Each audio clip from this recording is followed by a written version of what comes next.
A Fox News alert: President Trump has arrived at the 45th Ryder Cup at Bethpage Black Golf Course in Farmingdale, New York.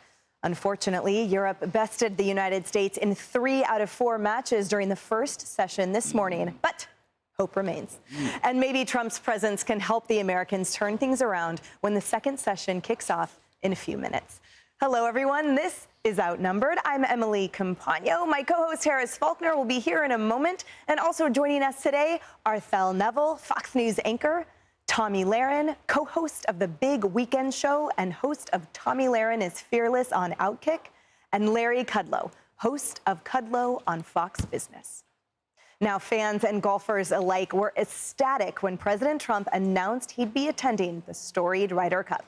But was there really any doubt he'd make an appearance when President Trump has proven himself to be one of the most sports-friendly presidents in American history? The Athletic suggesting this is all part of his strategy, asking what happens when President Trump attends major sports events and why he does it. Now, the article argues this, quote, his appearances are partially due to his passion for sports, but politicians have long used the medium as a means to appear relatable to the general public, while Trump has always recognized the power of a crowd and events that draw big ratings on media platforms. Now, Trump certainly knows how to work a sports crowd, and he does it well. He's a big hit at UFC matches, with fans erupting in cheers and chants of his name flooding the arenas. Even players and athletes like those in the FIFA Club World Cup final are excited to stand side by side with the world's most powerful man. This year, he became the first sitting president to attend the Super Bowl. And the Beast took a lap around Daytona Motor Speedway ahead of the Great American Race. Who will ever forget that moment?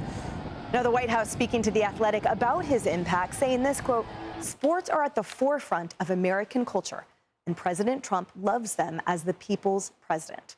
The White House touting him as the greatest champion for sports of any president in American history. But it's not just sports. The president has proven himself to be a cultural icon, too.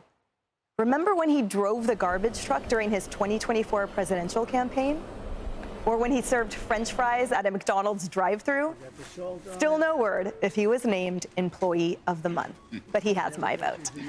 Larry Kudlow, look, I take issue only with one point of The Athletic. They said to appear relatable, but my argument is he is indeed relatable, and that's just him being authentic. Lose this morning? I didn't hit the score. Did Scotty Scheffler lose? I've been covering breaking news. Yeah. That's breaking news. If Scotty Scheffler lost for Brian DeChambeau, they were early. You said that we lost a couple of matches? 3. That's a killer. 3. Well, it's a tough course. Trump, I'm sorry, where were we? Culture? Wherever you want. The Yankees are on a roll, and by the way, the economy is growing at 3.8% with low inflation. I'm just chock full of stuff, but I'm not sure I'm answering your question. It's Trump as the icon. Like, He is it's the like, icon. But the icon. Don't you agree that it's authentically so? He didn't just start becoming a UFC fan. He was there decades ago. He's been playing golf for decades. Like, this is a figure that it's not as if while at president, he's attending everything, because he's been doing this his whole life. It just means more to the American people seeing a president who does. He himself, by the way, is a very good athlete. I mean, we know he's a champion golfer. I think he won his club championship at age 78 or 79. He and I just about tied on that. Oh, wow. By the way, I still play. He started playing tennis. He talked to me about, I played tennis in prep school and college. And he was talking to me when I was working for him about charging net and what's the best way to cut down the angles. Wow. He loves to watch tennis. He loves baseball. The night he went to see the Yankees play, the 9/11 night, they won. And the Yankees have been on a tear ever since. But so much of this is, the story from The Athletic is right. It's a pop culture thing. You know, you can hear the stand, USA, USA, USA. And they identify with Trump with that kind of really intense patriotism, America first stuff. It's not a cliche. People feel it emotionally.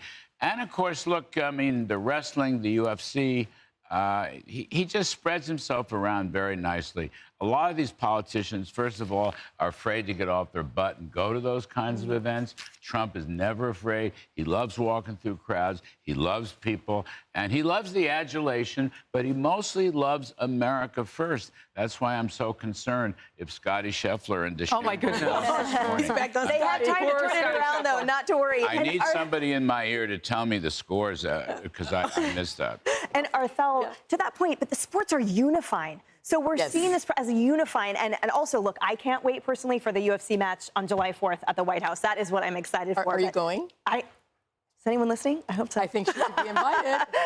Should be on the list. But yeah, no, listen, I mean, President Trump was huge. He was very popular as a reality TV star. People loved him when he was doing that. And of course, that's part of the entertainment world, naturally, right? So it makes sense that, and sports is part of the entertainment world. And it makes sense that President Trump is a big fan of sports. And we know he's an avid golfer. But I need to check you, Larry. Did you say you beat him in golf? I don't think you did. No. Okay, because I just want to make sure you didn't. I know you didn't. Actually, I held... All right, I've got it for you, Larry. I've got it. I haven't held sticks in probably 15, 20 years. I'm full-time tennis. Larry, don't let me mess with you. But we talked tennis. Was one of the first things I came on board. I'm going to March of 2018. Okay. And we're flying down in some small plane to West Virginia for a rally for some darn thing. And he calls me up, and I don't remember what the subject was, but what he basically wanted to know was tennis. He says, I hear you're a tennis player.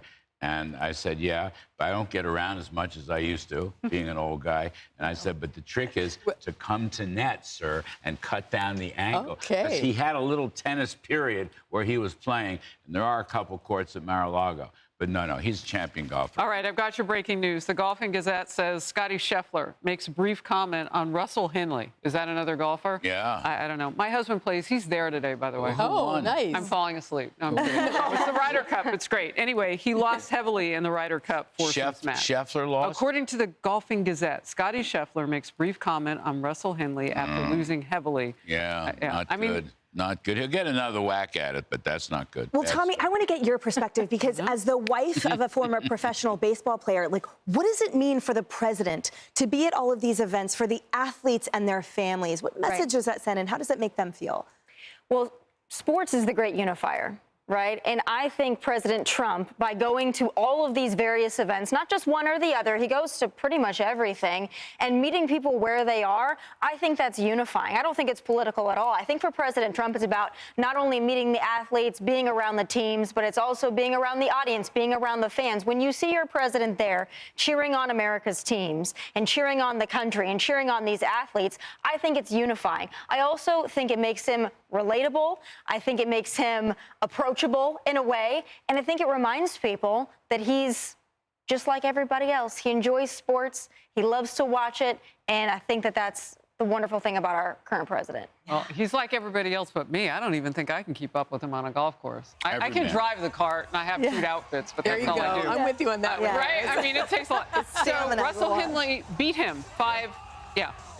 It's a crusher. Yeah. So Isn't it Brian DeChambeau lost too? Well, I don't know. Now, PB Post Sports is saying Scotty Scheffler again dominated in Ryder Cup foursomes. Huh? Losing with Russell Henley 5-3. But the point is that Trump's going to have them turn it around, right? The magic charm, the lucky charm might be the president. So we're going to hold out hope. All right, guys. Hey, everyone. I'm Emily Compagno. Catch me and my co-hosts Harris Faulkner and Kaylee McEnany on Outnumbered every weekday at 12 p.m. Eastern. Or set your DVR. Also, don't forget to subscribe to the Fox News YouTube page for daily highlights.